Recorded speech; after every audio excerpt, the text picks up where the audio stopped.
मैं आप सभी का स्वागत करता हूँ आज की सुबह की आराधना में। परमेश्वर सचमुच भला है, वो करुणा निधान परमेश्वर है और वो आज हमारे बीच में। आइए मिलकर आज सुबह हम आराधना करेंगे। आइए अपने सरों को झुकाएं इस समय, अपनी आंखों को परमेश्वर की ओर लगाते हुए, अपने ध्यान को यीशु की ओर केंद्रित करते हुए आइए हम आज की इस आराधना को हम शुरुआत करेंगे। धन्यवाद यीशु, धन्यवाद यीशु, धन्यवाद यीशु, हालेलुया, धन्यवाद यीशु, धन्यवाद यीशु। पवित्र आत्मा में आपका स्वागत करते हैं हमारे बीच में। धन्यवाद यीशु, धन्यवाद यीशु, ओ यीशु, धन्यवाद यीशु। आइए धन्यवादी हृदय के साथ, पवित्रता के साथ, मन की शुद्धता के साथ हम यीशु के चरणों में आज सुबह आए, अपने मनों को खाली करते हुए, अपने आप को समर्पित करते हुए, यीशु को प्रभु जानते हुए, मुंह से अंगीकार करते हुए, एक पश्चातापी हृदय के साथ आइए हम सुबह के समय हम आराधना करें। इससे पहले हम आराधना करें, मैं चाहता हूं आप जहां कहीं भी बैठे हैं, कुछ समय कुछ शब्दों में हम अपने लिए प्रार्थना करें। इस समय सिर्फ अपने लिए प्रार्थना करेंगे। यीशु, जिस प्रकार मैं आज प्रभु मैं जैसे इस आराधना को स्टार्ट करता हूं या करती हूं अपने घरों में, पवित्र आत्मा आपकी अगुवाई को अपने जीवन में मांगती हूं या मांगता हूं।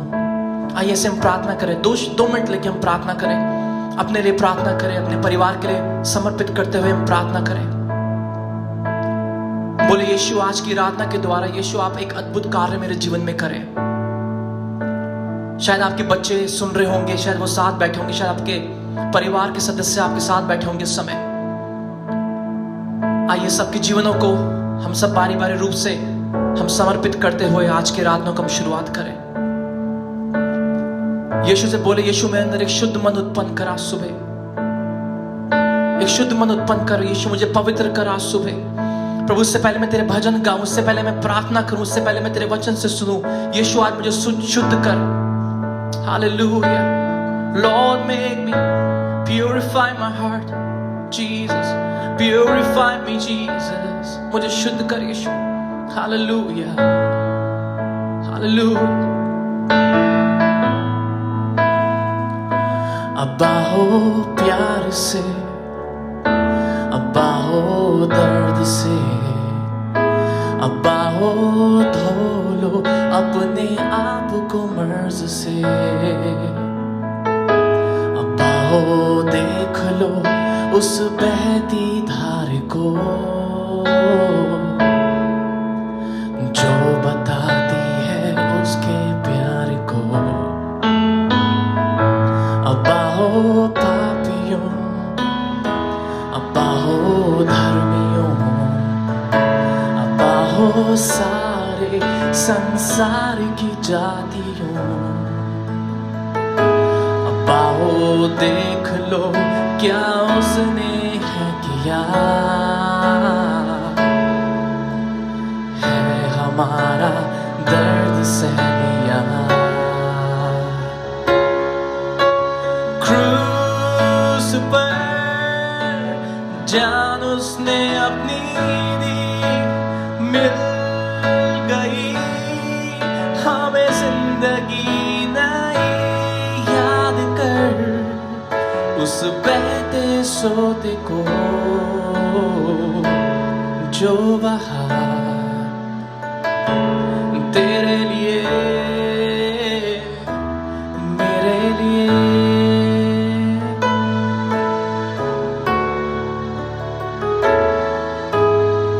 हालेलुया। वो चल के गिर रहा, वो गिर के उठ रहा है, चुपचाप वो कुछ भी ना कह रहा। हालेलुया। वो कहता था हमें पापी संसार में है खुदा का बेटा सह रहा। वो छेदे हाथ है, वो कांटों का ताज है, वो लटका क्रूस पे और लगती प्यास है।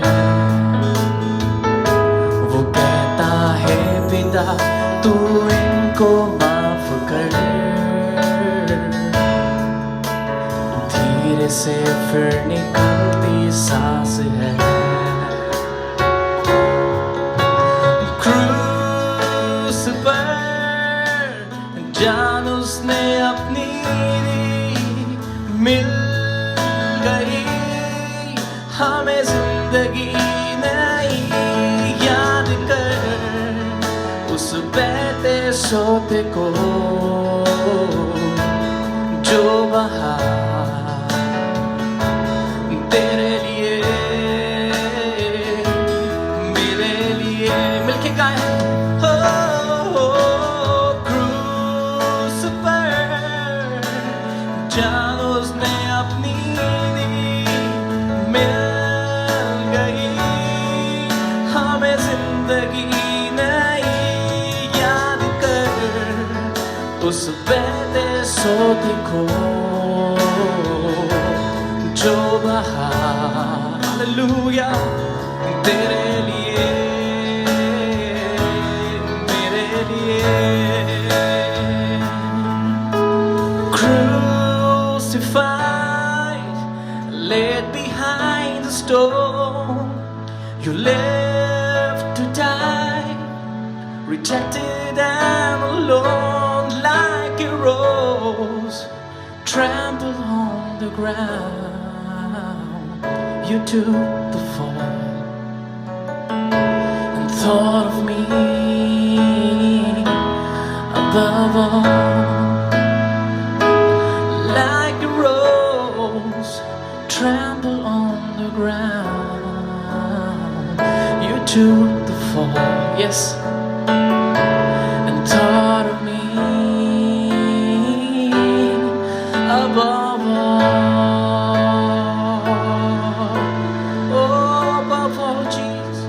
प्रभु सबसे ऊपर यीशु आपने हमारे बारे में सोचा, प्रभु हमारे बारे में चिंता किया यीशु। प्रभु सबसे उत्तम आपने हमको प्रेम किया यीशु। प्रभु सब चीजों से बढ़कर यीशु, प्रभु आप इस संसार में हमारे लिए यीशु आ गए।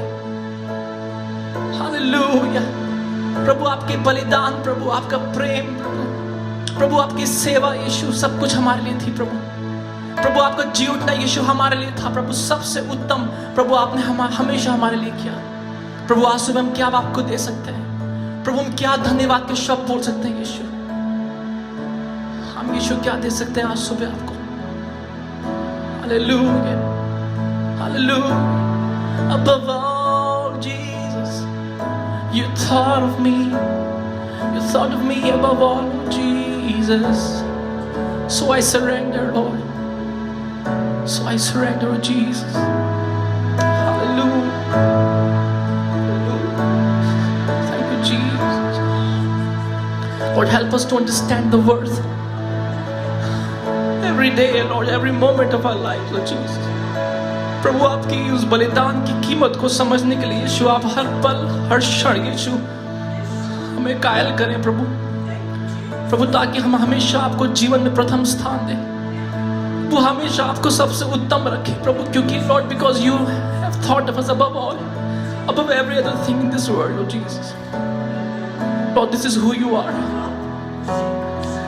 ये प्रभु यीशु ये आपका, ये आप हैं हमारे लिए जीसस। प्रभु एक बार फिर से आज की रात के लिए हम प्रार्थना करते हैं प्रभु, हम वैसे ही नहीं रहना चाहते प्रभु, अपने उस लाइफस्टाइल को हम कंटिन्यू नहीं करना चाहते प्रभु। प्रभु आज हमको बदल दे यीशु। Lord, renew us today, Lord, we pray. प्रभु हम सब कुछ आपके हाथों में सौंपते हैं यीशु, हम आगे के समय आपके हाथों में सौंपते हैं। पवित्र आत्मा हमारी अगुवाई कर प्रभु यीशु के नाम से मांगते हैं, आमीन आमीन आमीन। हालेलुया, प्रभु के नाम की स्तुति हो। आइए हम कुछ गीतों गा के उसकी आराधना करेंगे। बहुत सुंदर भजन यहाँ लिखा है, 135 भजन संहिता यहाँ लिखा है, यहाँ की स्तुति करो, यहाँ के नाम की स्तुति करो, हे यहोवा के सेवक को तुम स्तुति करो, तुम जो यहोवा के भवन में अर्थात हमारे परमेश्वर के भवन के आंगनों में खड़े रहते हो, यहाँ की स्तुति करो, क्योंकि यहोवा भला है। उसके नाम का भजन गाओ, क्योंकि वह यह मन भाव है ना, आमीन। उसके नाम का भजन गाना, उसके नाम का भजन गाना, उसके नाम की स्तुति करना कितना आनंद की बात है, कितने क्यों है? क्योंकि हमारा परमेश्वर भला है। हर प्रतिदिन उसकी करुणा हमारे लिए नई हो जाती है। आइए हम मिलके कुछ गीतों को गा के उसकी आराधना करेंगे, उसका धन्यवाद करेंगे।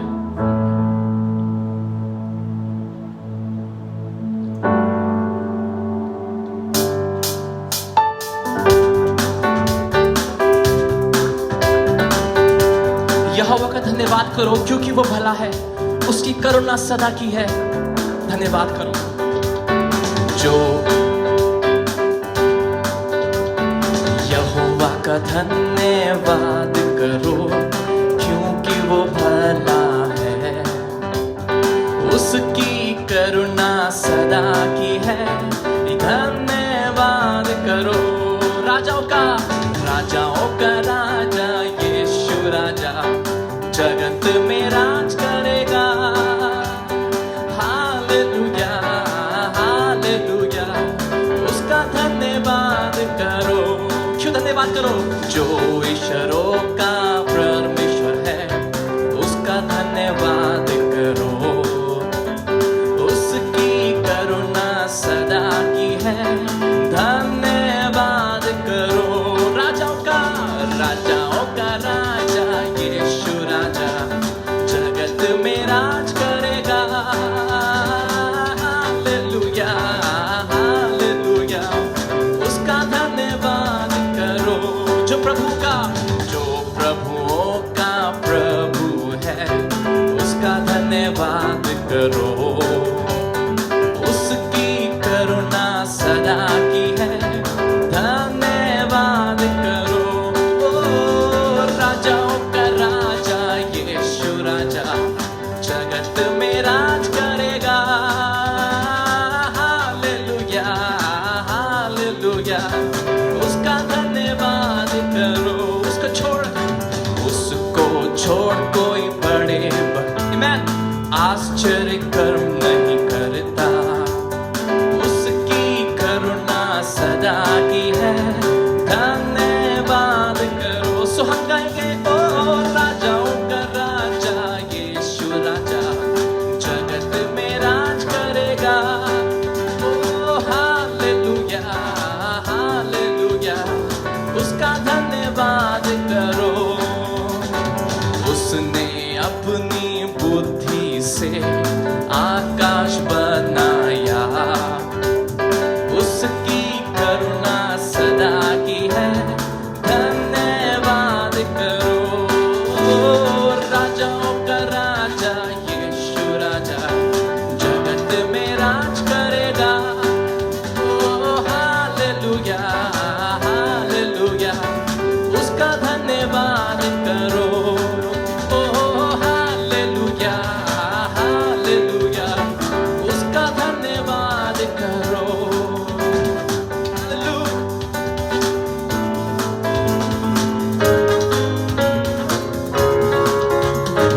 राजा यीशु ही राजा है, मेरे जीवन का दाता है। तेरी महिमा गाए सदा।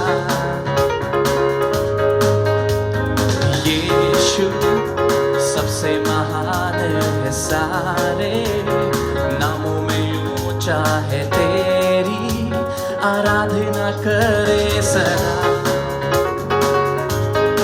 आओ सभी हम मिलके करें यीशु मसीह से दुआ कि कोई भी ना नाश हो पाए जीवन।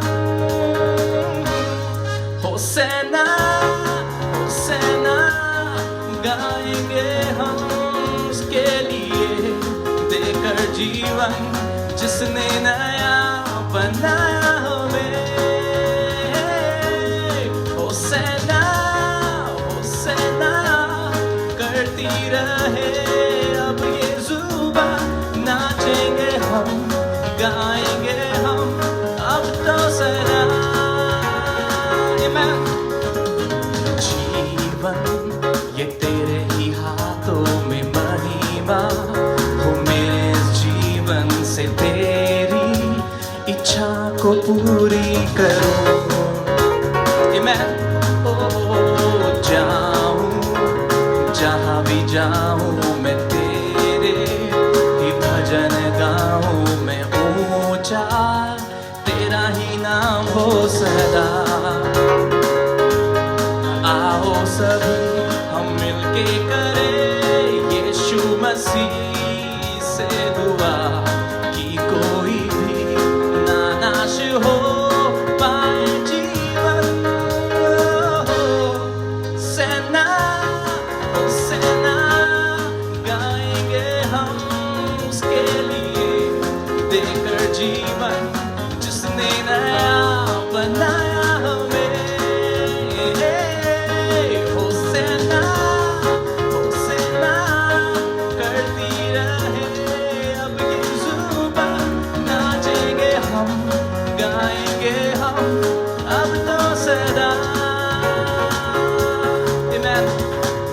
अब कोई उदासी नहीं है, क्योंकि हर खुशी हमको यीशु में मिली है। आमीन। मिलके गाएं। अब ना कोई उदासी है तुझ में, हर खुशी मिली है। जीऊं तो तेरे लिए ही जीऊं, यूं तो भटका हुआ था मैं पापों में, डूबा हुआ था मैं, मुझ पर हुई है तेरी कृपा। आओ सभी हम मिलके करें यीशु मसीह से दुआ, कि कोई भी ना नाश हो पाए जीवन। ओ सेना गाएंगे हम उसके लिए, देकर जीवन जिसने नया बनाया हमें। ओ सेना करती रहे अब ये जुबान, नाचेंगे हम, गाएंगे हम अब तो सलाम, नाचेंगे हम, गाएंगे हम अब तो सलाम।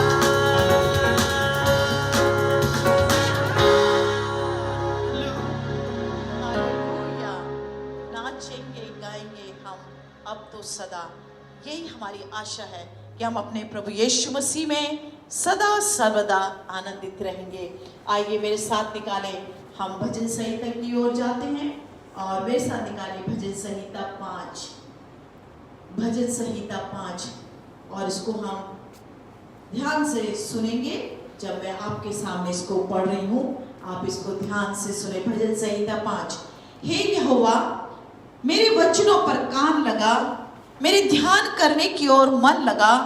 हे मेरे राजा, हे मेरे परमेश्वर, मेरी दोहाई पर ध्यान दे, क्योंकि मैं तुझे से प्रार्थना करता हूँ। हे यहोवा, भोर को मेरी वाणी तुझे सुनाई देगी, मैं भोर को प्रार्थना करके तेरी बाट जोहूंगा, क्योंकि तू ऐसा ईश्वर नहीं जो दुष्टता से प्रसन्न हो, बुराई तेरे साथ नहीं रह सकती। घमंडी तेरे सम्मुख खड़े होने ना पाएंगे। तुझे सब अनर्थकारियों से घृणा है, तो उनको जो झूठ बोलते हैं नाश करेगा।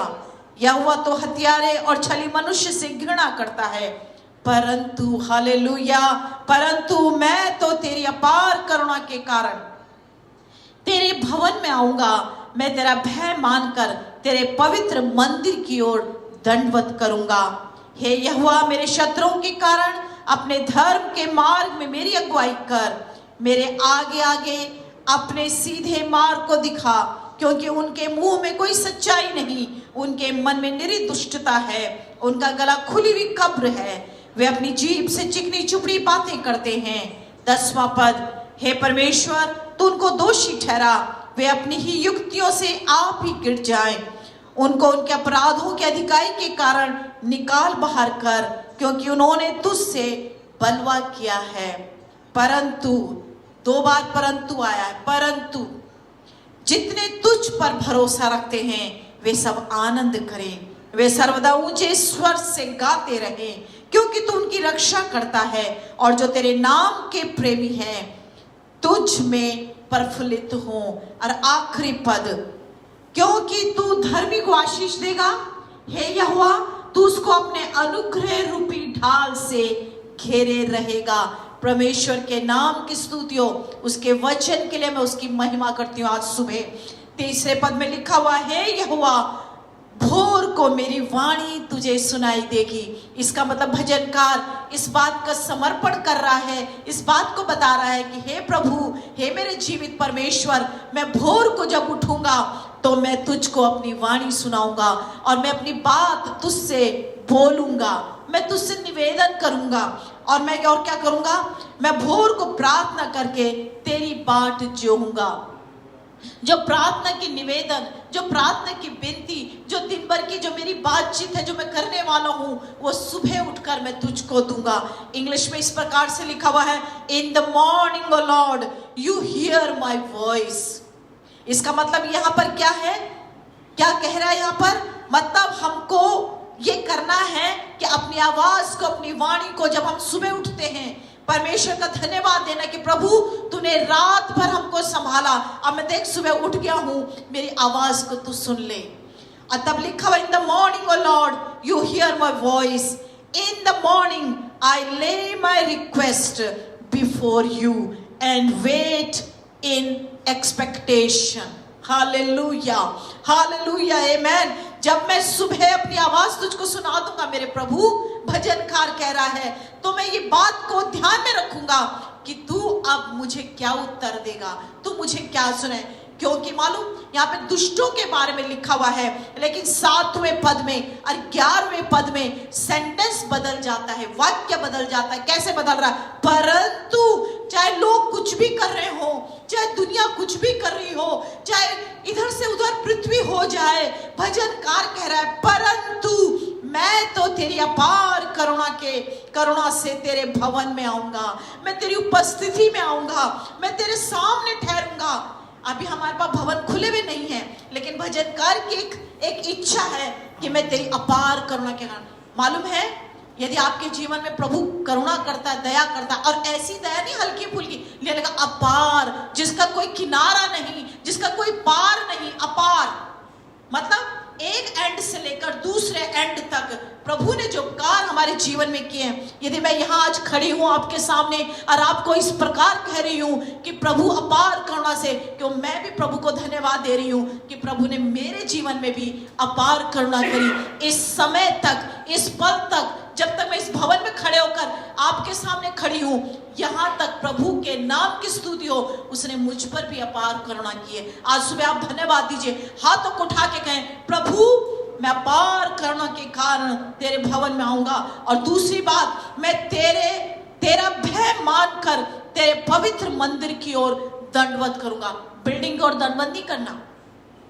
कई लोगों को मैंने देखा है जहां पर कोई ऐसे मंदिर, गुरुद्वारा, मस्जिद, चर्च ऐसी चीजें आती हैं, लोग जस्ट हाथ जोड़ लेते हैं। नहीं, मटेरियल बिल्डिंग में नहीं मेरे प्रियो, हमारी जो वासस्थान है, लेकिन जो पवित्र मंदिर मतलब यरूशलेम की ओर, ओ परमेश्वर की ओर अपनी आंखें उठाकर मैं क्या करूंगा? दंडवत करूंगा। कितनी अच्छी आस्था होती है ना। मतलब ऐसा देखा जाए तो ये आस्था अच्छी है कि जब हम मंदिर की तरफ अपने हाथों को उठाकर चर्च की तरफ धन्यवाद देते, प्रभु ये कितनी अच्छी बिल्डिंग है, पर इसके अंदर जो लोग हैं वो भी तेरे आराधक हो, वो भी तेरी भक्ति करें। और तब लिखा हुआ है यहाँ पर 11वें पद में, इस वक्त मैं बहुत सारी बातें आपको बोल सकते, वजह से 27:4 में लिखे, जिससे यहोवा की मनोहरता पर दृष्टि लगाए रहूं। मैं क्यों तेरे भवन में आऊं? ताकि तेरी मनोहरता, वहां पर बिल्डिंग इतनी अच्छी नहीं है, लेकिन परमेश्वर अच्छा है। हालेलुया। हो सकता है बिल्डिंग एक झुग्गी झोपड़ी भी हो सकता, मैंने देखा कई बार कई फोटो लोग ऐसे डालते हैं कि लोग खुले हुए टेंट में भी आराधना कर रहे हैं, खुले हुए टेंट में लकड़ी की बेंचेस पड़ी, मैंने कई जगहों पर देखा। लेकिन वो जगह है, मालूम वो वहां उस जगह पे क्यों आते हैं? वो परमेश्वर का भवन क्यों है? क्योंकि वो परमेश्वर की सुंदरता को देखना चाहते हैं। आज हमारा प्रभु, उसके मुंह पे किसी ने नोचा हुआ नहीं है इस समय, है ना, उसकी दाढ़ी को किसी ने नोचा हुआ नहीं है, उसके सर माथे से खून नहीं निकल रहा, लेकिन उसकी मनोहरता को निहारने के लिए हम परमेश्वर के भवन जाते हैं। जब आज सुबह आप परमेश्वर की उपस्थिति में बैठे हुए हैं, अपनी आंखें बंद कर और कहे प्रभु मैं तेरी मनोहरता को, तेरी सुंदरता को, तू कितना प्यारा प्रभु है, हम तुझको निहारना चाहते हैं और तुझ पर ध्यान लगाए रहूंगा। भजनकार कह रहा है मैं तेरी मनोहरता को निहारता रहूंगा, दृष्टि लगाए रहूंगा और तेरे मंदिर पर ध्यान रहेगा। क्या आपका ध्यान परमेश्वर के मंदिर की तरफ है? क्या आपका ध्यान आज सुबह किन्हीं और चीजों के ऊपर है? और तब यहाँ पर लिखा हुआ 11वें पद में, यहाँ पे बहुत सारी ऐसी बातें लिखी है जो हमारे जीवन के लिए अच्छी नहीं है, लेकिन 11वें पद में लिखा परंतु जितने तुझ पर भरोसा रखते हैं वे सब आनंद करें। मालूम ये लोग कौन है जो प्रभु पे भरोसा रखते हैं? जिनकी आंखें परमेश्वर के भवन की ओर लगी हैं, जो परमेश्वर की मनोहरता पर ध्यान लगाए रहते हैं, दृष्टि लगाए रहते हैं, लिखा हुआ है, और जो उसके मंदिर पर ध्यान लगाए रहते हैं। और उसके बाद लिखा हुआ है वे सदा परमेश्वर भरोसा रखेंगे और आनंद करेंगे। और तब और एक लाइन लिखी हुई है, वे सर्वदा, एक दिन नहीं, 2 दिन नहीं, 1 साल नहीं, 2 साल नहीं, 4 साल नहीं, 20 साल नहीं, 50 साल नहीं, लिखा सर्वदा ऊंचे स्वर से गाते रहें, क्योंकि तू उनकी रक्षा करता है। 103 भजन से का उसके 4 में लिखा है, वही तो मेरे प्राण को नाश होने से बचा लेता है और मेरे सिर पर करुणा और दया का मुकुट बांधता है। इसीलिए मैं उसकी मनोहरता पर दृष्टि करूंगा, इसीलिए मैं उसके अपार करुणा से प्रसन्न हूंगा। आपको मालूम है, आप यदि आज आप और मैं जीवित हैं, यदि आज हमारे प्राण हमारे पास में हैं, हम अभी कब्र में नहीं गए हैं, ये मालूम है, ये हमारे सर पर परमेश्वर ने अपार करुणा और दया का मुकुट बांधा हुआ है। अभी एक दिन एक जन कह रहे थे कि कोविड शील्ड है जो हमारी ढाल है, कोविड शील्ड जो हमें बचाएगा। मेरे प्रियो, यहाँ पर वो नहीं है, यहाँ पर लिखा हुआ है, जो परमेश्वर की आराधना सर्वदा करते रहेंगे तू उनकी रक्षा करेगा। हमारी कोविड शील्ड क्या है? हालेलुया। सुबह में आपको बता, हमारी कोवैक्सीन क्या है? जब हम परमेश्वर की आराधना करेंगे, उसकी करुणा और उसकी दया जो हमारे सर पर मुकुट के समान है, जो हमारे कोविड शील्ड की तरह है, वही हमारे प्राणों की रक्षा कर सकती है। मालूम किनकी? जो सर्वदा उसकी स्तुति करते रहेंगे। जब भी आप घर में भी अपना प्रार्थना करते हैं मेरे प्रियो, मैं आपको सिखाना चाहती हूँ, आप शुरू में धन्यवाद दें, पहले आराधना करें, पहले स्तुति करें पहले, और तब प्रार्थना में जाएं। क्योंकि मालूम है, प्रार्थना, आराधना, धन्यवाद हमारे एक सिंहासन को तैयार कर देती है, और जिसमें मेरा यीशु विराजमान हो जाता है। और तब हम जब स्तुति और प्रार्थना के साथ, आराधना के साथ उसके चरणों पर आते हैं, प्रभु हमारी सुन लेता है, चाहे वो भोर का समय हो, चाहे वो दोपहर का समय हो। और लिखा हुआ, जो तेरे नाम के प्रेमी हैं वो प्रफुल्लित हो। आज सुबह आप प्रभु के नाम के प्रेमी हैं? आज सुबह आप किस नाम से प्रभु के चरणों पर बैठे हैं? लिखा वो प्रफुल्लित हो। अब मुझे ये प्रफुल्लित शब्द बहुत ही अच्छा हिंदी का, आनंदित, और ऐसे आनंदित लाइक बिल्कुल जैसे जिसको बोलते हैं प्रचुर मात्रा में प्रफुल्लित हो, आनंदित हो। और अब आखिरी बात, कौन ऐसा करेंगे? लिखा हुआ है, क्योंकि तू धर्मी को आशीष देगा। जब मैं इसको कह रही थी, मैंने प्रभु ये धर्मी लोग कौन है, तब प्रभु ने मुझे कहा एक पोजीशन है ये। Hallelujah, hallelujah. धर्मी होना एक पोजीशन है। ये पोजीशन कोई आपसे छीन नहीं सकता। संसार की पोजीशन कोई आपसे छीन सकता है। संसार का कोई औहदा आपको गिरा सकते हैं। कई बार आपके ऑफिसर्स आपकी पोजीशन से आपको गिरा सकते हैं।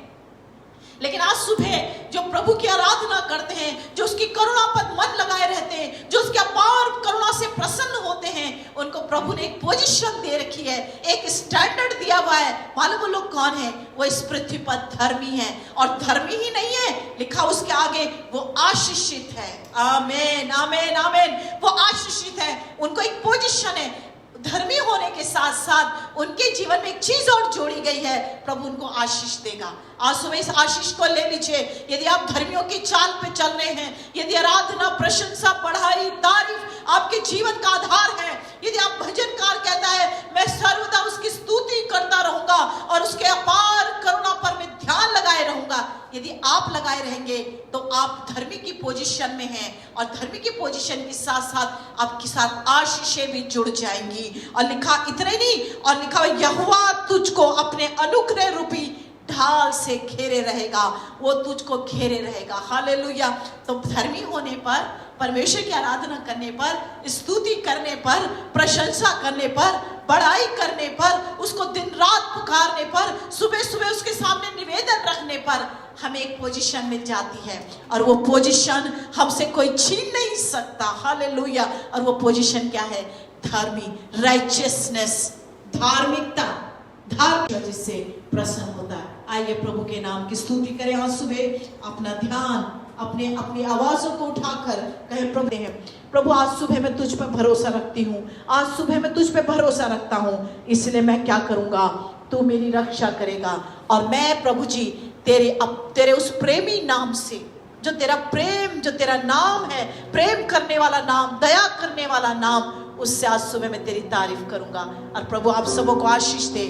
आज सुबह एक पोजीशन को प्रभु की उपस्थिति में ले लीजिए। मैं आपसे कह रही हूं, एक पोजीशन को ले लीजिए। ये पोजीशन संसार से नहीं मिलती, ये पोजीशन हमको प्रभु से मिलती है। उसको ले लीजिए। हालेलुया। और प्रभु के साथ अपना जीवन बिताना शुरू करिए यदि आपने नहीं किया है। आज सुबह आराधना करें, प्रभु मेरे प्राणों की रक्षा करने वाला तू है, तू मुझे घेरे रहेगा। Hallelujah, hallelujah, hallelujah. आइए कुछ सब अपनी आंखें बंद कर हम इस समय उस यीशु की मनोहरता पर दृष्टि लगाएं, उस यीशु की ओर निहारें आज सुबह के समय। हालेलुया। प्रभु हम आपकी ओर देखते हैं आज सुबह के समय। हालेलुया। हमारे विश्वास को सिद्ध करने वाले हम आपकी ओर आज सुबह देखते हैं यीशु। प्रभु हमारी आंखों को उन चीजों की ओर लगाए यीशु जो तेरी ओर से होती हैं। प्रभु उन खूबसूरत चीजों की ओर यीशु जो आपको महिमा देती हैं। प्रभु आज सुबह में एक बार फिर से अपने आप को समर्पित करते हैं यीशु। हालेलुया। पवित्र आत्मा आपकी अधीनता को मांगते हैं अपने जीवन में यीशु। हालेलुया। हालेलुया। ओ हालेलुया। प्रभु तुझे देखूं मैं कभी ना व्याकुल हूं, दर्शन तेरे जैसा मैं देखूं। प्रभु तुझे देखूं मैं, मेरा सहारा तू, मुझे ज्ञान दे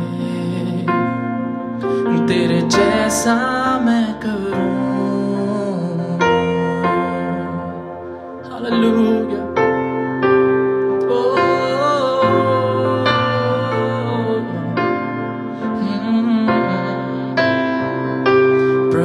तुझे देखूं मैं कभी ना व्याकुल हूं, दर्शन दे तेरे जैसा मैं देखूं। मिलके गाएं। प्रभु तुझे देखूं मैं, मेरा सहारा तू, मुझे ज्ञान दे तेरे जैसा मैं करूं। तुझसे प्रेम मैं करूं, तू मेरा बल। तुझसे प्रेम मैं करूं, तू मेरी ढाल। तुझसे प्रेम मैं करूं, मेरी चट्टान। सदा सर्वदा तुझसे प्रेम करूं।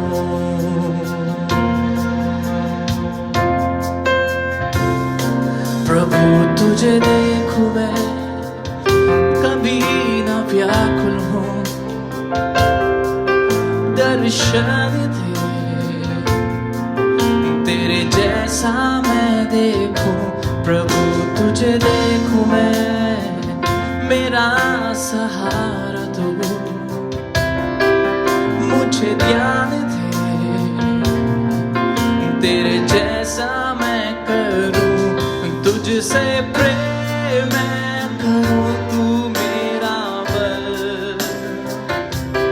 तुझसे प्रेम मैं करूं, तू मेरी ढाल। तुझसे प्रेम मैं करूं, मेरी चट्टान। सदा सर्वदा तुझसे प्रेम करूं।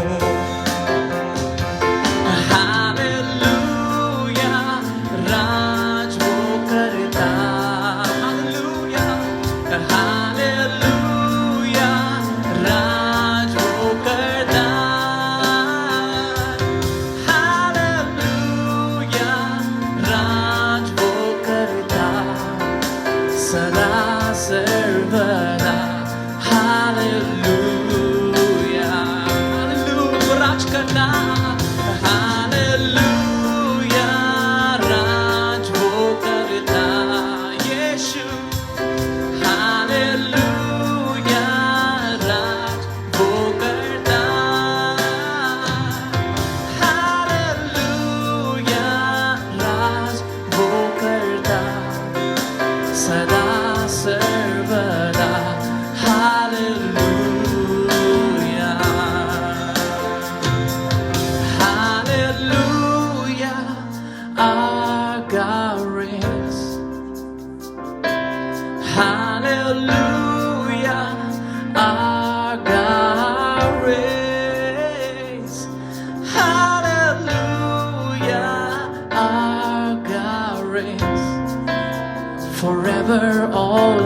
days. Hallelujah. Oh, I will love you, Lord, my shield. I will love you, Lord, my rock. Hallelujah, Lord, my forever, all my days. I will love you, Lord. I will love you, Jesus. मैं तुझसे प्रेम करूंगा अपने जीवन भर, अपने हर एक सांस से, सदा सर्वदा के लिए। जब तक मैं जीऊंगा मैं तेरी स्तुति करूंगा। ओ अपने सारे मन से, अपनी सारी शक्ति से, अपनी सारे मन से तेरी आराधना करूंगा।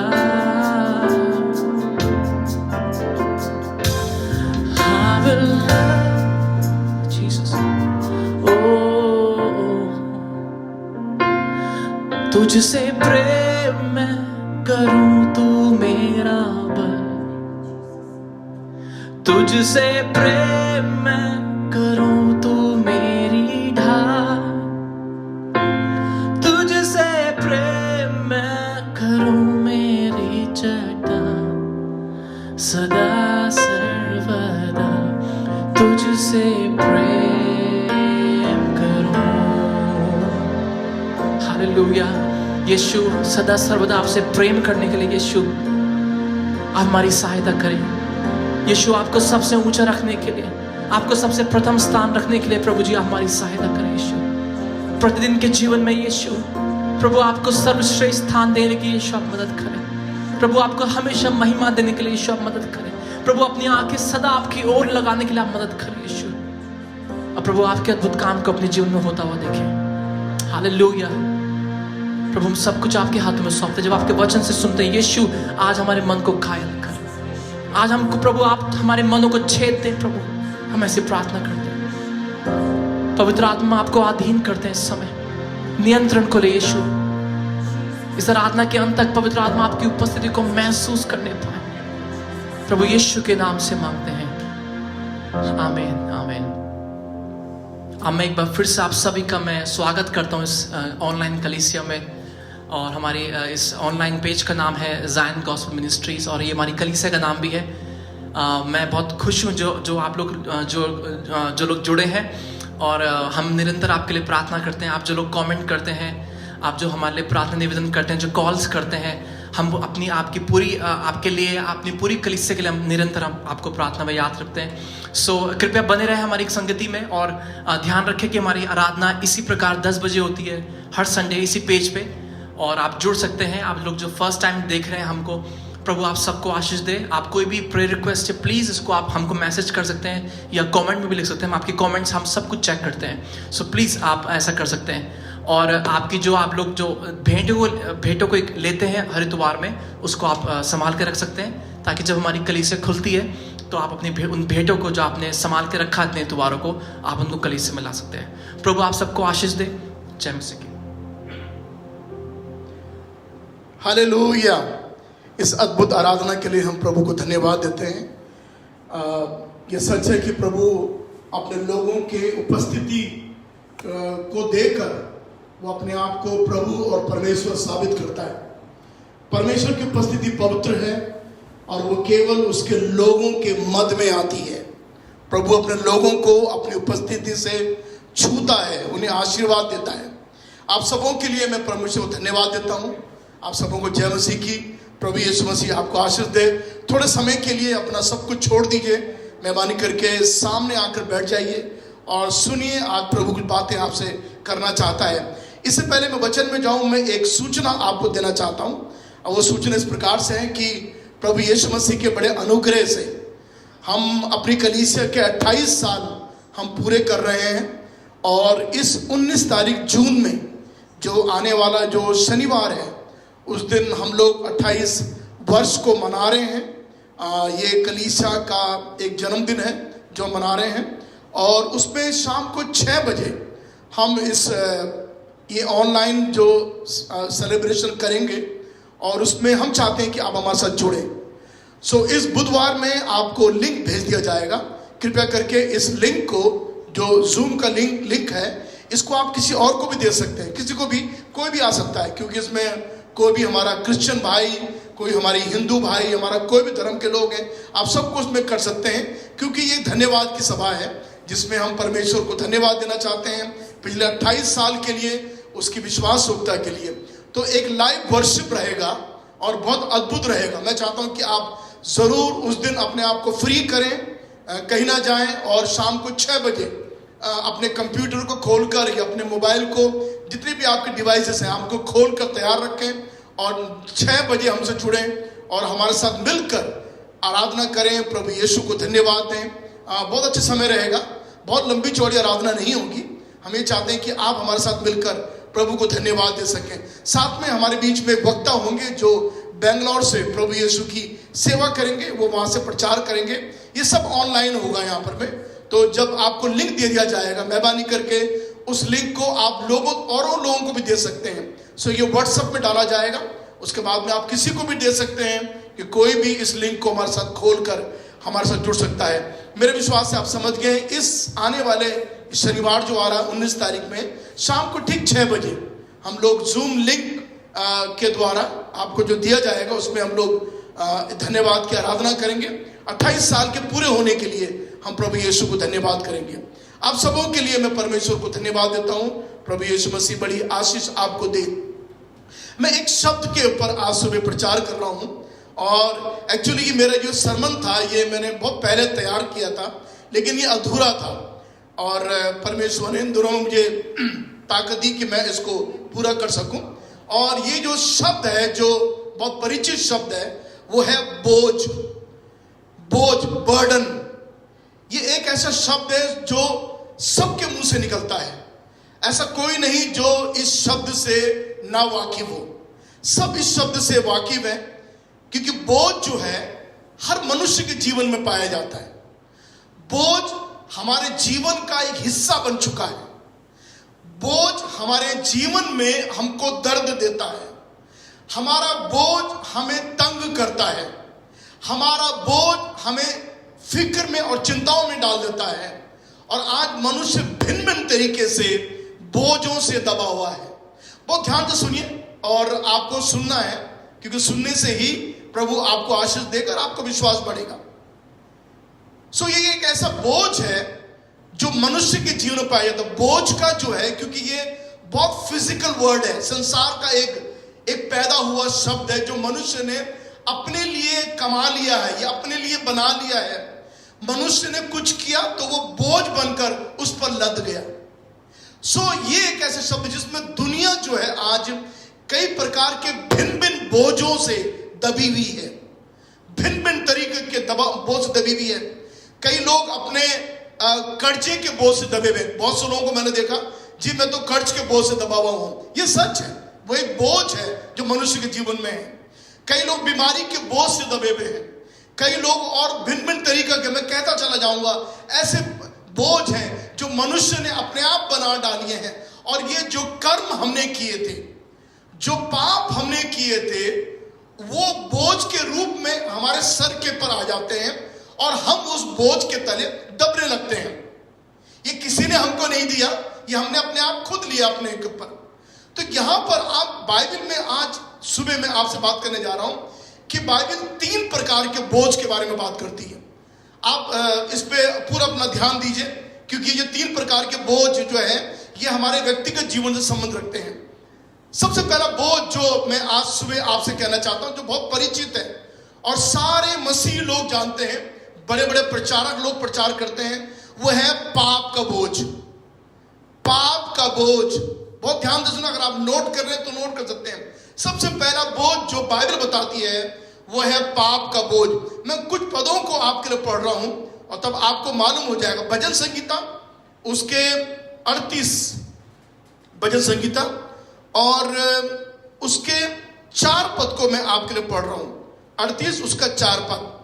लेकिन अच्छा, अगर 3 पद भी पढ़ेंगे तो कोई बात नहीं, लिखा हुआ तेरे क्रोध के कारण मेरे शरीर में कुछ भी अयोग्यता नहीं, और मेरे पाप के कारण, सुनिए ध्यान से, मेरे पाप के कारण मेरी हड्डियों में कुछ चैन नहीं।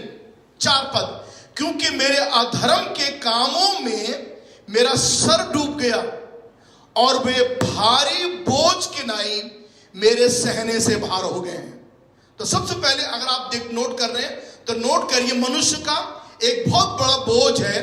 ये सारी मानव जाति का है, ये हर धर्म के लोगों का है, चाहे वो कोई धर्म के हो, हर भाषा बोलने वालों का है, हर देश के लोगों का है।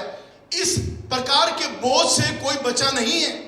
यदि अमेरिका वाले बोले नहीं जी हम तो ये बोझ दबे हुए नहीं है, तो वो बहुत गलत बोल रहे हैं। सारी मानव जाति पाप के बोझ से दबी हुई है, ये सच है।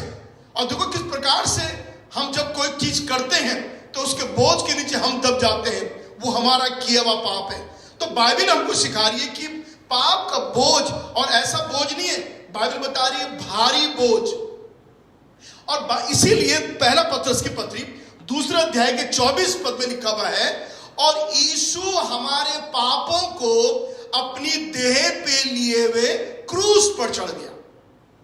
मुझे मेरा फेवरेट बाइबल का पद है 2 अध्याय 24 में पहला पत्रस लिखा हुआ है, और यीशु हमारे पापों को अपने देह पे लिए हुए क्रूस पर चढ़ गया। इसका मतलब यीशु हमारे जो भारी बोझ था, उस बोझ को, जो पाप का बोझ था, वो यीशु लेकर क्रूस पर चढ़ गया। कितनी अच्छी बात है। देखो जब प्रभु क्रूस पर चढ़ा, मतलब उसने हमारे पापों का बोझ अपने ऊपर लिया और वो क्रूस पर चढ़ गया, ताकि वो आपको मुझे इससे हल्का कर दे, ये इससे हमको आजाद कर दे। और इसीलिए प्रभु यीशु मसीह ने मत्ती का 11 अध्याय 28 पद, हम ये यूनिवर्सल बाइबल का पद है, लिखा हुआ है सब परिश्रम करने वालों और बोझ से दबे हुए लोगों। यीशु मसीह कह रहा है तुम मेरे पास आओ, मैं तुम्हें विश्राम दूंगा। आप देख रहे हैं ये ओपन इन्विटेशन है जो सबके लिए है। हर इंसान जो पाप के बोझ से दबा हुआ है, उसके लिए मेरे प्रभु का एक ओपन इन्विटेशन है, एक खुला हुआ निमंत्रण है। वो ये है कि हे सब परिश्रम करने वालों, जो पाप के कारण परिश्रम में लगे हुए हैं, परिश्रम कर करके अपने बोझ को बढ़ा रहे हैं, यीशु ने कहा तुम मेरे पास आओ। यीशु ने ये नहीं कहा तुम उसके पास जाओ। अक्सर हम ये बोलते हैं जब डॉक्टर लोग इलाज नहीं कर पाते हैं या उनके पास में इलाज करने का वो सुविधाएं नहीं होती हैं, तो वो कहते हैं अब दिल्ली जाओ। दिल्ली वाले कहते हैं पैसे वालों से अब दिल्ली में इसका इलाज नहीं है, अमेरिका जाओ। तो आप देख रहे हैं हम किसी को अपने केस को फॉरवर्ड करते चले जाते हैं, तुम उसके पास जाओ, तुम उसके पास जाओ, तुम उसके पास जाओ, वो उसके पास जाए। मेरे यीशु ने ये नहीं कहा तुम उसके पास जाओ, यीशु ने कहा तुम मेरे मिलेगा। हालेलुया, धन्यवाद हो प्रभु का। तो सबसे पहला जो पाप का बोझ है वो आपका हट सकता है अगर आप चाहते हैं तो। कोई जबरदस्ती नहीं है। हाँ जी हाँ, मैं तो ऐसे ही प्रचार करता हूं, कोई जबरदस्ती नहीं है। अगर आप चाहते हैं ये बोझ हटना आपके जीवन से, ये बोझ हट सकता है अगर आप चाहते हैं। अगर आप नहीं चाहते हैं कि ये बोझ आप पे बना रहे तो ठीक है, बने रहने दीजिए। मुझे एक कहानी याद आ रही है, एक छोटी सी गांव की कहानी है, मैं कितने बार प्रचार कर चुका हूं। एक बार एक आदमी बैलगाड़ी से जा रहा था। गांव में बैलगाड़ी होती है, खाली बैलगाड़ी थी, कहीं जा रहा था। उसने रास्ते में एक बुढ़िया माँ थी, उसके सर पर एक बहुत बड़ा गट्ठा रखा था, गठरी रखी थी भरी भी। बेचारी वो ले जा नहीं पा रही थी, बड़ा संघर्ष कर रही थी ले जाने में। तो इस बैलगाड़ी वाले को उस बूढ़ी माँ पर दया आ गई। उसने कहा बेचारी बूढ़ी माँ जा रही है, मैं बैठा लूं उसको अपने बैलगाड़ी में। तो उसने बैलगाड़ी रोकी और कहा माता जी आप मेरी बैलगाड़ी में बैठ जाओ। आप कोई बात नहीं, आप बैठ जाइए मेरी गाड़ी में। तो माता जी बैलगाड़ी में बैठ गई। तो उसके बाद में बैलगाड़ी चलने लगी। जब काफी दूर बैलगाड़ी निकल गई तो उस आदमी ने सोचा जरा सा मैं देख लूं कि माता जी ठीक है कि नहीं। जो पीछे घूम को देखा, उसने क्या देखा कि माता जी, वो बूढ़ी जो माँ है, वो बैलगाड़ी में बैठी तो है लेकिन अपने सर में अभी भी बोझ रख के बैठी हुई है। तो ये आपके ऊपर है। अगर आप चाहते हैं कि प्रभु यीशु मसीह आपको अपनी बैलगाड़ी में बिठाकर आपको आराम दे, आपके बोझ को हल्का करे। अगर आप नहीं चाहते हैं तो आप बैलगाड़ी में बैठे भी बोझ पर रख के चल सकते हैं। इसलिए कई लोग मसीह होने के बावजूद भी, क्रिश्चियन होने के बावजूद भी वो अपने बोझ के तले दबे हुए हैं। उन्होंने अभी तक अपने बोझ को प्रभु यीशु को नहीं दिया है। और यीशु तो कह रहा तुम दे दो मुझको, अगर तुम दोगे तो तुमको विश्राम मिल जाएगा। पहली बात। दूसरी बात जो है वो बड़ी विचित्र किस्म की बात है, आपको सुनकर ताज्जुब से होगा। दूसरी बात जो बाइबल बताती है कि मनुष्य अपने आप में एक बोझ है। हाँ जी, मनुष्य अपने आप एक बोझ है। याकूब की अय्यूब जो कहता है, देखिए इस विचित्र बात को केवल अय्यूब ही कह सकता है। अय्यूब का 7 अध्याय, अय्यूब की पुस्तक 7 अध्याय और उसके 20 और 21 पद को मैं पढ़ता हूं। अय्यूब अपने लिए क्या कह रहा है यहां पर मैं, 7 अध्याय और उसका 20 और 21 पद लिखा हुआ है। 20 पद, हे मनुष्य के ताकने वाले, मैंने पाप तो किया होगा तो मैंने तेरा क्या बिगाड़ा? तूने क्यों मुझको अपना निशाना बना लिया? यहां तक कि मैं अपने ऊपर आप ही बोझ हुआ हूं। मैं अपने ऊपर मैं आप ही बोझ हुआ हूं। अय्यूब कह रहा है मैं अपने आप एक बोझ हूं। सो मनुष्य की जो एक बड़ी समस्या है कि मनुष्य केवल यही नहीं कि वो पाप के बोझ से दबा हुआ है, परंतु वो स्वयं कई बार लोगों के लिए बोझ बन जाता है। और ये हम ध्यान रखें कि हम किसी के लिए बोझ न बने। देखिए एक समय था जब ये फोन नहीं हुआ करते थे और टेलीफोन बहुत कम हुआ करते थे। हमें चित्रण याद है। तो कई बार हमारे रिश्तेदार लोग हमारे घर आ जाते थे। तो जब वो हमारे दरवाजे में पहुंचते थे तो हम कहते थे अरे आप कैसे आ गए अचानक से। तो वो अपने बच्चों को लेकर, छुट्टियां होती थी तो वो अपने बच्चों को लेकर पूरा बक्सा वगैरह बांध कर, साथ में अटैची भी लेकर, और कई बार बिस्तर भी बांध के लोग आ जाते थे हफ्ता भर के रहने के लिए। तो वो आ जाते थे, वो घर वाले सोचते थे चलो यार एक आध दिन रहेंगे ये लोग, लेकिन मालूम चला वो तो जाने का नाम ही नहीं ले रहे। पूरे बच्चों को लेके आ गए आराम से पूरा।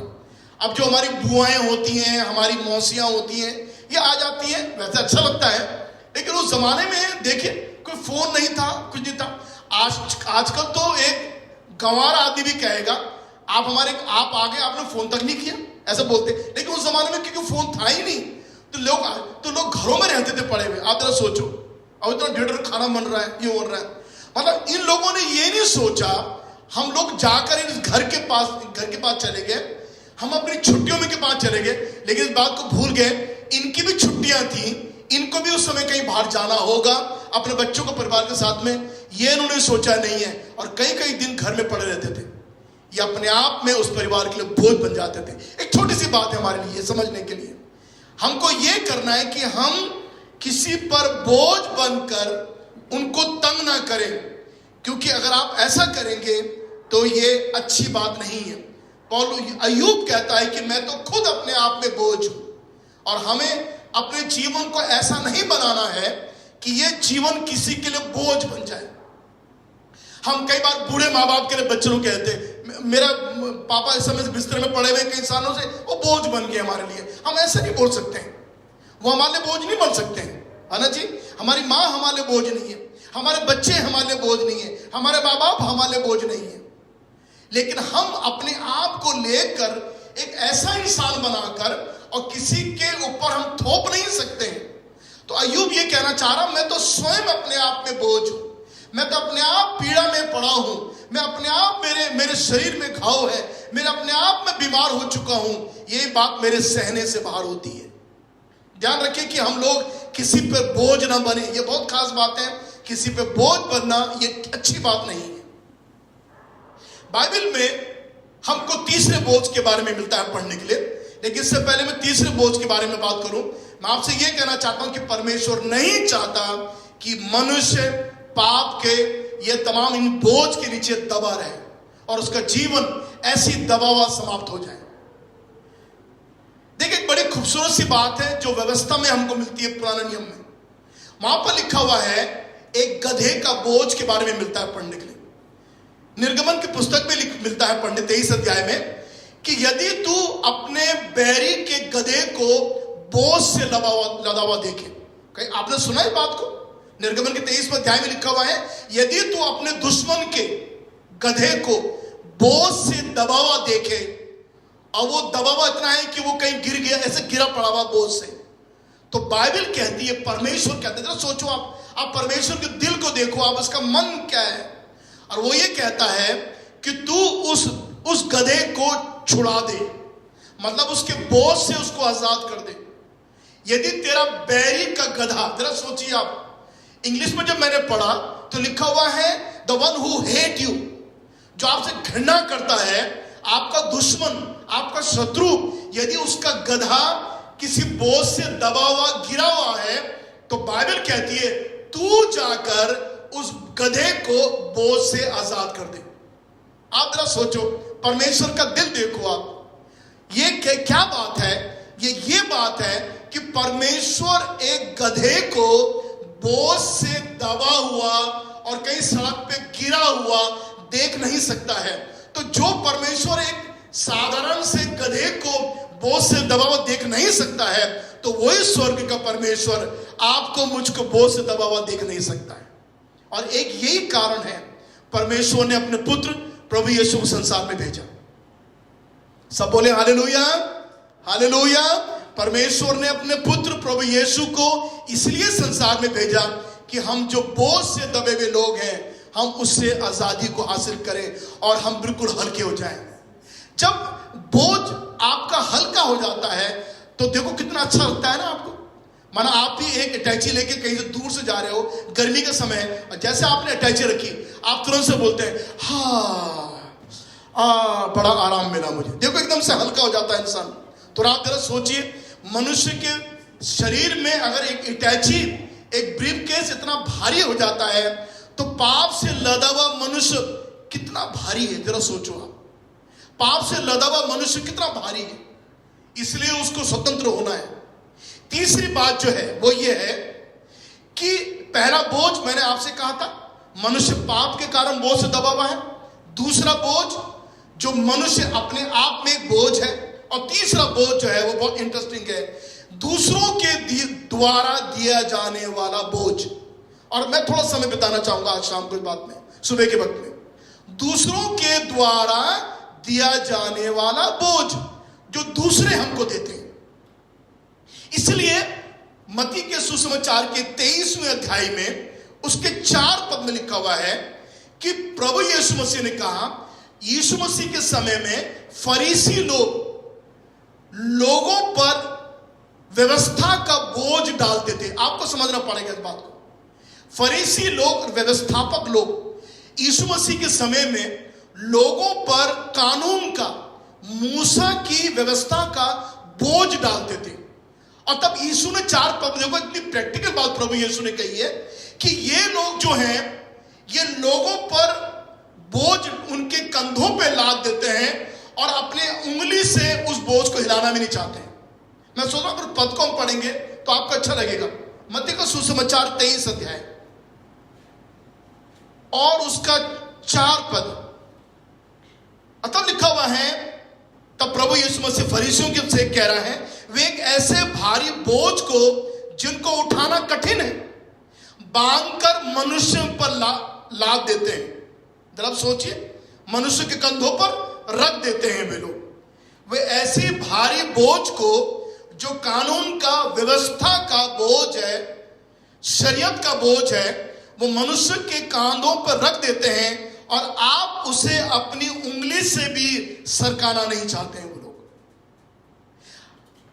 जितने जो बाइबल के स्कॉलर लोग हैं, जो बाइबल के विद्वान लोग हैं, वही उनका ये मानना है कि यीशु मसीह के समय में फरीसी और व्यवस्थापक लोग जो व्यवस्था को मेंटेन रखते थे, इन्होंने मूसा की शरीयत के अलावा, बहुत ध्यान से सुनना इस पॉइंट को आप, मूसा की व्यवस्था के अलावा, जो मूसा की व्यवस्था थी उसके अलावा 600 कानून बनाए हुए थे। आप जरा सोचो, 600 कानून यीशु मसीह के समय में फरीसियों ने, यहूदी जो धर्मगुरु थे, इन्होंने लोगों को पर इतना बोझ डाल दिया था कि 600 प्रकार के व्यवस्था को बना डाला था। आप सोचो 600 कितने ढेर होते, 6 कानूनी बहुत होते, 60 बहुत होते। ये 600 व्यवस्था या 600 कानून बनाकर लोगों पर थोप दिया था।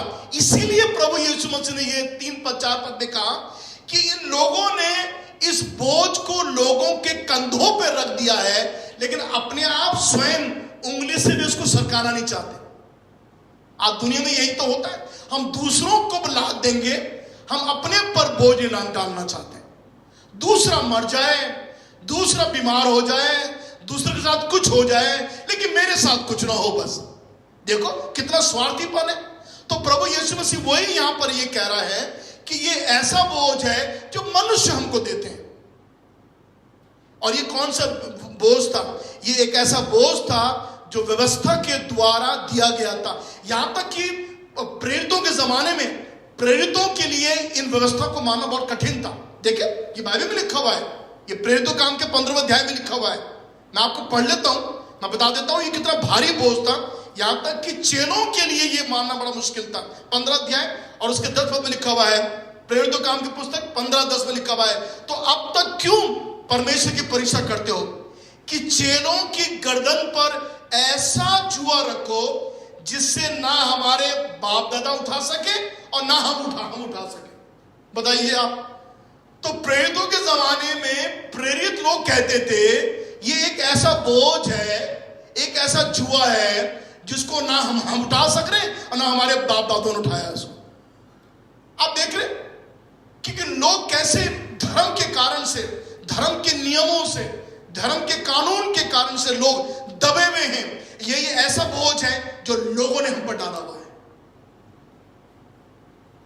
हमको जरा सोचना है आज, क्या मैं किसी के दबाए हुए बोझ से दब रहा हूं? क्या मैं स्वतंत्र हूं? आज सुबह मैं आपसे पूछना चाहता हूं, क्या आप किसी बोझ से दबे हुए हैं? मनुष्य हम अपने बोझ से दबे हुए हैं। कई बार हम अपने आप एक बोझ बने हुए हैं। तीसरी बात, लोगों ने हमको बोझ दिया है। अब मैं एक सुंदर सी बात आपसे करने जा रहा हूं और उसके बाद हम समाप्त करेंगे। मत्ती का 11 अध्याय उसका 28 पद मैं दोबारा पढ़ लेता हूं आपके लिए। लिखा हुआ है, सब परिश्रम करने वालों और बोझ से दबे लोगों मेरे पास हो, मैं तुम्हें विश्राम दूंगा। और तब प्रभु यीशु मसीह ने बड़ी प्यारी बात बोली है। लिखा हुआ, मेरा जुआ अपने ऊपर उठा लो, मुझसे सीखो क्योंकि मैं नम्र और दीन हूं और तुम अपने मन में विश्राम पाओगे। क्योंकि मेरा जुआ सहज और मेरा बोझ हल्का है। हालेलुया। यहां पर प्रभु पहली बात प्रभु इन्विटेशन दे रहा है, वो कह रहा सारे बोझ से दबे लोगों मेरे पास आओ, मैं तुम्हें विश्राम दूंगा। दूसरी बात प्रभु यीशु मसीह कह रहा कि मेरा जुआ उठा लो। अब ये दूसरा विषय हो गया, मेरा जुआ उठा लो। ये जुआ का मतलब क्या होता है? मैं जब छोटा था, जब मैंने कई बार जब पहली बार ये शब्द सुना तो मैंने, ये जुआ वही होता है जो लोग खेलते हैं पत्तों से, लेकिन ये वो जुआ नहीं है। ये जुआ जो शब्द है, मैं इसको एक ग्रीक भाषा में उसको आपसे बता देता हूं। उसको ज़ूगोस बोलते हैं उसको, और इसका मतलब होता है एक लकड़ी जो दो जानवरों को एक साथ जोड़ती है ताकि बोझ बंट जाए। जुए का मतलब होता है एक लकड़ी होती है जो दो जानवरों को एक साथ जोड़ती है ताकि बोझ बंट जाए। सुनिए, बड़ा रियल मीनिंग है। मैं दोबारा बोल रहा हूं, एक लकड़ी होती है दो जानवरों के बीच में जो एक साथ जोड़ी जाती है ताकि बोझ बंट जाए। और तब यीशु मसीह कह रहा है, अगर तुम वो जुआ जो मैं तुमको दूंगा, देखिए एक प्रभु यीशु का जुआ है, एक प्रभु यीशु की लकड़ी है। प्रभु कह रहा है वो तुम मेरा जुआ उठा लो। इसका मतलब प्रभु ये कह रहा है कि मेरे पास एक जुआ है, अगर तुम उसको उठा लोगे तो मैं तुम्हारे साथ शामिल हो जाऊंगा जुआ में उठाने के लिए, और तुम्हारा जो बोझ जिससे तुम दबे हुए हो उससे तुमको विश्राम मिल जाएगा। एक्चुअली इसका जो 29 और 30 पद है वो 28 पद से मिला हुआ है। 28 पद को आप अलग नहीं कर सकते। इसका मतलब प्रभु कह रहा है कि जितने लोग पाप के बोझ से दबे हुए हैं वे मेरे पास आए, मैं उनको विश्राम दूंगा। कैसे विश्राम दूंगा? प्रभु कह रहा तुमको मेरे साथ जुटना पड़ेगा। हालेलुया। जब मैंने पहली बार समझा मुझे बड़ा अच्छा लगा। और कैसे जुटना पड़ेगा? जब आप यीशु के साथ यीशु के जुए में होंगे। ये जुए का दूसरा मतलब यह है कि आपको चाहिए कि आप यीशु की अधीनता में आकर उसके अधिकारों के लिए अपने आप को दे दें। यह मतलब है इसका कि यीशु मसीह की अधीनता में आकर यीशु के अधिकारों के नीचे अपनी गर्दन दे दे। प्रभु मैं तैयार हूं। अब एक छोटी बात कह के मैं समाप्त करूंगा। वो ये है कि जुआ जो है उसमें दो बैल होते हैं लगे हुए, दो जोतते हैं, एक भी जोतता, एक तरफ है एक तरफ ये है। तो जो प्रभु यीशु मसीह कह रहा है वो ध्यान से सुनना, क्योंकि प्रभु आपको आशीष देगा।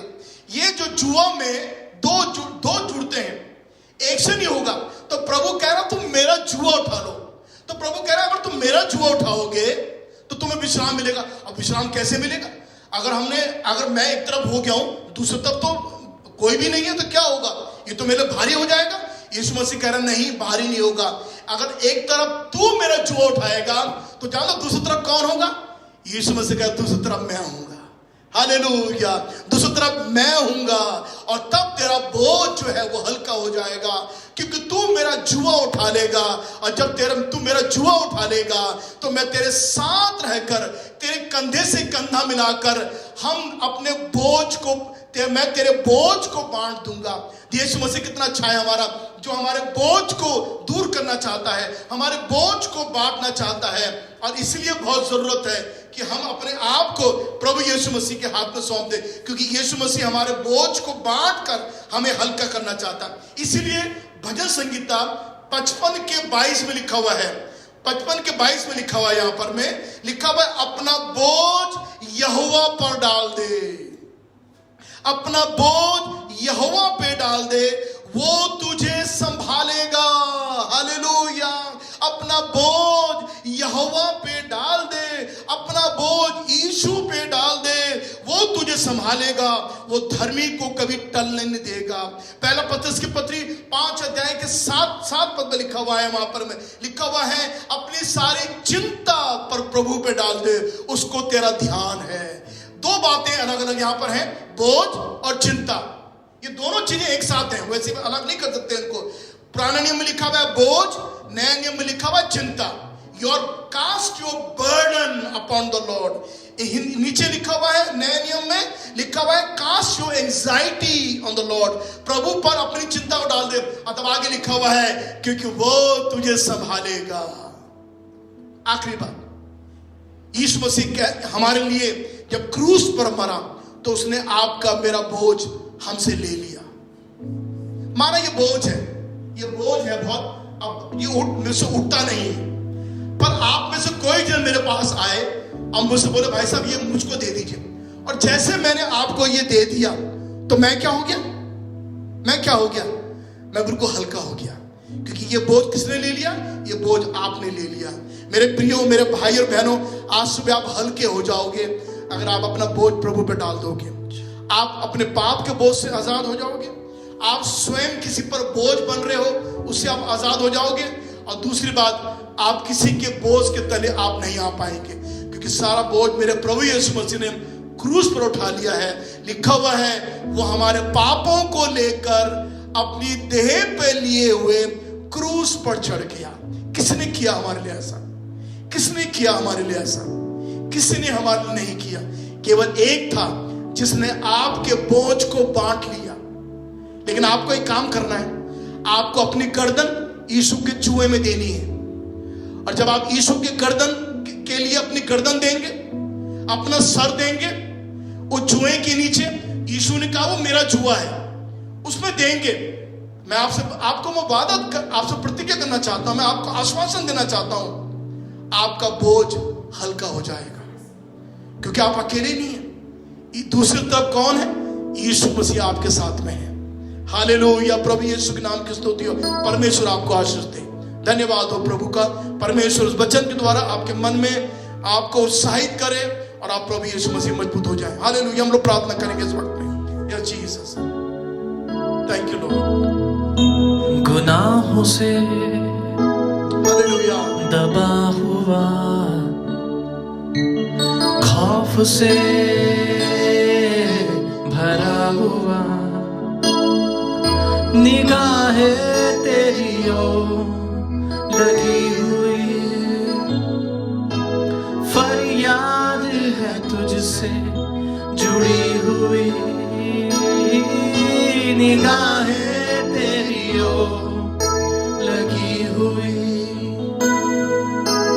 फरियाद है तुझसे जुड़ी हुई। यीशु तू जो छू ले मुझको तो मैं आजाद हो जाऊं, यीशु तू जो छू ले मुझको तो मैं बेखौफ हो जाऊं, यीशु तू जो छू ले मुझको तो मैं आजाद हो जाऊं, यीशु तू जो छू ले मुझको तो मैं बेखौफ हो जाऊं। मेरे भाइयों और बहनों, मेरे बच्चों, अगर आप ये महसूस कर रहे हैं कि कोई बोझ है जिससे मैं दबा हुआ हूं, आज यीशु मसीह आपको हल्का करना चाहता है। हालेलुया। आज प्रभु यीशु आपको स्वतंत्र करना चाहता है। इन वचनों के द्वारा आपने सुना है मनुष्य के पाप का बोझ सबसे बड़ा बोझ है। अगर आप उससे स्वतंत्र होना चाहते हैं, आप किसी पर बोझ नहीं बनना चाहते, आप चाहते हैं कोई आपके लिए बोझ ना बने, तो कितना अच्छा है कि आप आज यीशु मसीह के वचनों के अनुसार अपने जीवन को समर्पित करें। मैं एक छोटी प्रार्थना कर रहा हूं। अगर आप ये चाहते हैं ये प्रार्थना आपकी बन जाए, तो आप मेरे पीछे पीछे प्रार्थना को दोहराएं। सब लोग अपनी आंखें बंद करें और ये 2-3 शब्दों की प्रार्थना आप मेरे साथ दोहराएं।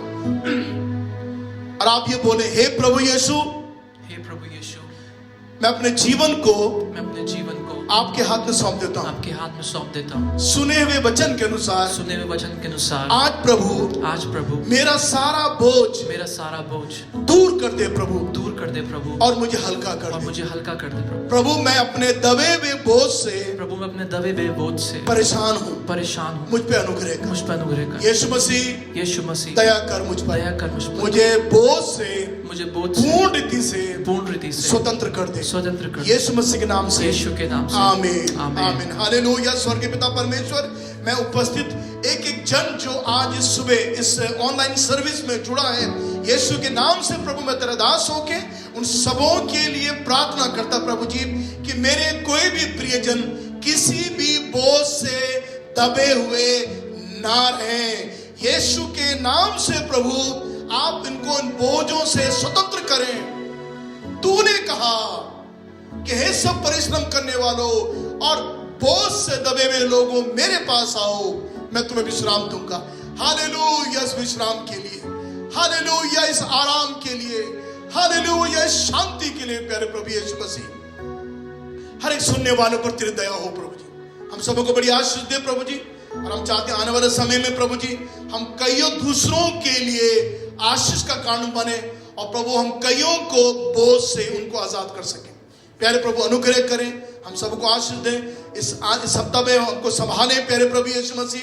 हम याद करते तमाम जो लोग बीमार हैं प्रभु उन पर आप उनको चंगा करें।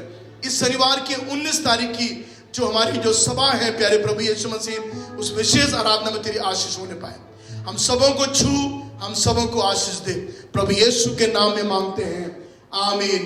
अब हमारे प्रभु यीशु का अनुग्रह, पिता परमेश्वर का प्रेम और पवित्र आत्मा की सहभागिता और उसकी संगति हम सबों के साथ अब से लेकर हमेशा हमेशा तक होती रहे।